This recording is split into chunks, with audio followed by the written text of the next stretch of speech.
Okay, to add auto-completion to these text boxes, we're going to use a jQuery plugin called Type Ahead, which is developed by the Twitter team. So open up Package Manager console and install package twitter.typeahead. Now we go to our bundle config and add the type ahead script in our lib bundle. So scripts type ahead.bundle.js. Next, we need to borrow some styles from type ahead website because this NuGet package only contains the scripts and no style sheets. So open up Google and search for typeahead.js. And then go to the examples page. So look, this is the kind of look and feel I would like to have in our application. So right click somewhere, view page source. You see example.css. Let's have a look. So here we have a bunch of generic styles, which we are not interested in. Scroll down until you see this declaration. Type ahead class, tt-query, and tt-hint. Now we're not going to copy these particular classes, so scroll down a bit more. From the next class where you see this one, type ahead with background color set to FFF. So copy from here all the way up to here. Copy. Now back in Visual Studio, let's go to the content folder and add a new style sheet. We call this typeahead.css. Paste the styles, save. Now back to the bundle. We should add the CSS to our CSS bundle. So content/typeahead.css. So this is all the plumbing work we have to do. Now we need to use the plugin. One more time, back to the examples page. Click on this link, remote. This is an example of type ahead with a remote data source, like a web API. So you see we have the markup here, which is basically just an input with the class type ahead, and this is purely used for presentation to make it look modern and beautiful. And here's the JavaScript that we need to copy and bring into our project. So copy these. Back in Visual Studio, let's go to our new .cshtml view. So this is our video rental form. Now on the bottom, we add the script section. So section scripts, script tag, and then the standard jQuery initialization. So when document is ready, paste that code here. Now let's go through it line by line. First of all, I'm going to rename best pictures to customers. Now you can see this customers is set to a new Bloodhound object.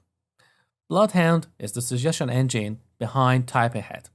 So it encapsulates all the business logic for auto-completion, such as calling the backend API, caching the result, and so on. Now here we have a property called datum tokenizer, which references a function that takes a datum and transforms it into a bunch of string tokens. So what we have here basically means look at the value property of customers and use white space to tokenize them. These tokens are required by Bloodhound to do its job. Now, how exactly this works, honestly, I don't know. You need to read documentation of Bloodhound or look at its source code. But we need to change this value to name because our customers don't have a property called value. We want to tokenize their name. We also have query tokenizer, which is again a function that transforms query into a bunch of tokens. Next, we have prefetch, which is useful for providing data upon initialization. And this prevents additional requests to the server. Now, in this case, we're not going to use this, so delete. Now, in the remote property, we need to change the URL and set this to /API/customers. So this is our customers API, right?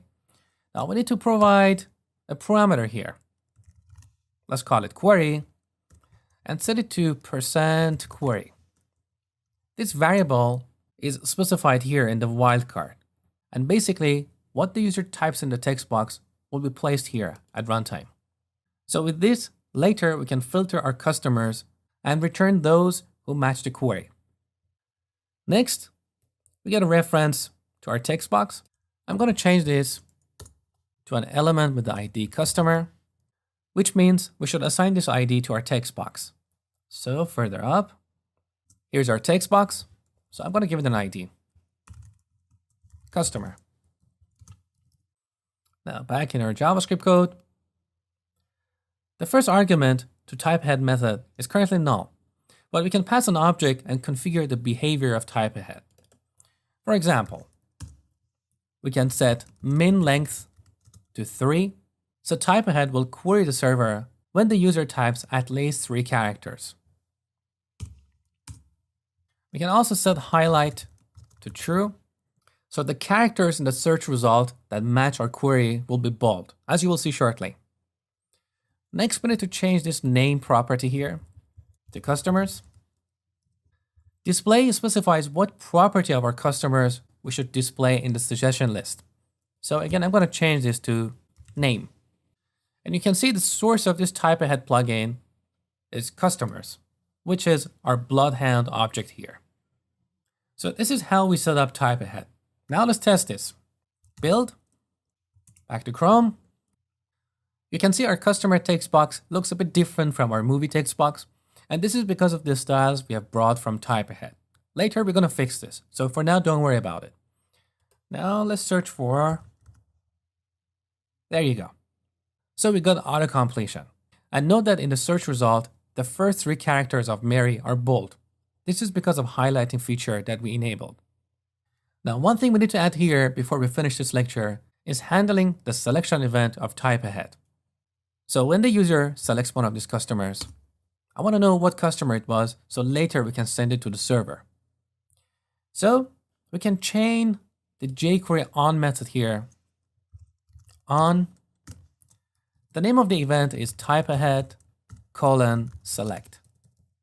So if you look at the typeahead's documentation, you see this plugin triggers different kinds of events that you might be interested in. Here we provide a callback function with 2 parameters, E for the event and customer, which is the selected customer. Now at this point, I want to store that customer somewhere. I would like to go on the top and declare an object called VM, which stands for view model, and initialize it to a blank object. So earlier, you learned about view model on the server. We used it to encapsulate data for a given view. Here we have view model on the client. Now in our callback function, when we get this customer, I'm going to set vm.customer_id equals customer.id. So later, when the user submits the form, we're going to send this VM to our web API.